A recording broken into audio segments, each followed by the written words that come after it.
one of the things that I wanted to point out that I think is very important this morning is that we look at what is happening in the real economy. And one thing that you'll notice is that the hype has become somewhat irrelevant. And so I don't know how many of you follow me on Twitter at Financial Issues. If you do, I hope you do.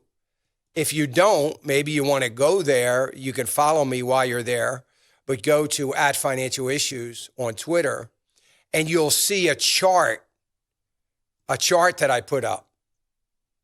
And it was a chart that I was seeking out and was fortunately, I found it.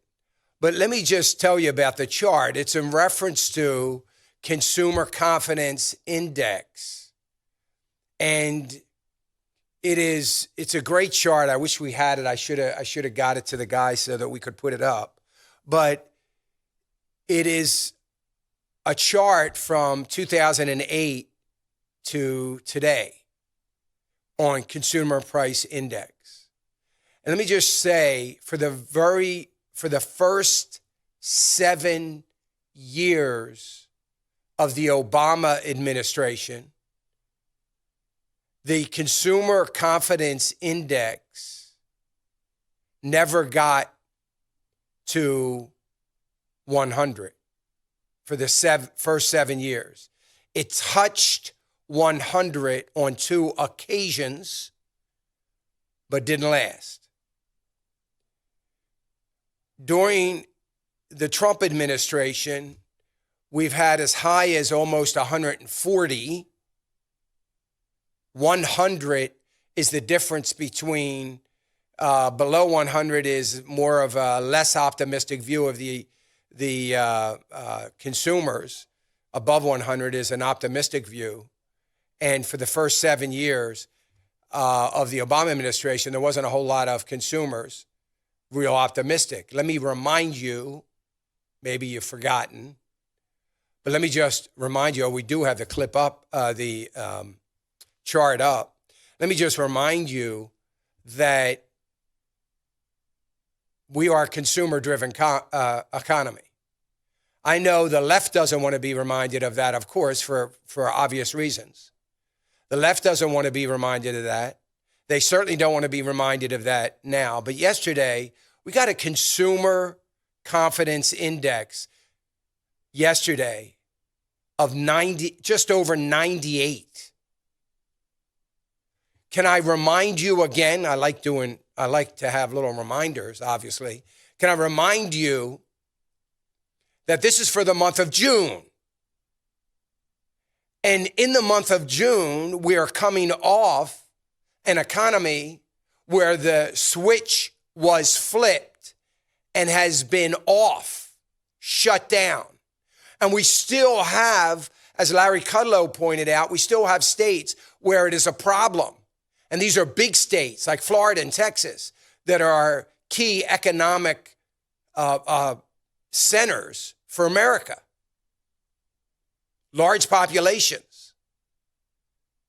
So we're coming off 3 months of a shutdown in the economy. Not a weak economy, not a faltering economy, not an economy as the first 7 years of the Obama administration, not an economy that was just nobody had any faith or confidence in, there was no business sentiment. None of that. An economy that was at all-time record highs, one of the best economies I've seen in my lifetime, and all of a sudden the switch was flipped off and it stopped. Now we have an economy that's running on maybe 2 cylinders, maybe 3 cylinders. That's about it, if that. And we have Consumer Confidence Index at 98. That is higher, 98, than the vast majority of the time during the Obama administration. Again, we have a consumer-driven economy. Consumer Confidence Index is extremely important. It's like manufacturing productivity in China being so important. consumer confidence index is extremely important for us here in America. And this president has been amazing at what we have been able to accomplish in that regard. So look, my point is, let's stay focused. Forget the polls. Forget the media. Stop watching the news. It's all a bunch of smoke and mirrors. The same smoke, the same mirrors that they used to try to make the Obama administration look good for the economy.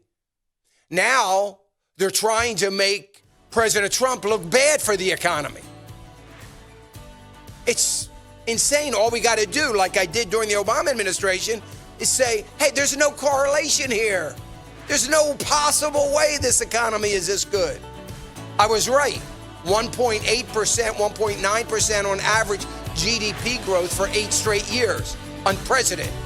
Unprecedented. We never had that for 8 consecutive years. Hey, remember to click the subscribe button right here on the screen. And don't forget to hit the notification bell so you'll be notified when new content is added. And more importantly than anything, you don't want to miss all 3 live hours of Financial Issues every day from 9 to noon. And you can watch it on FISM.tv. That's FISM.tv.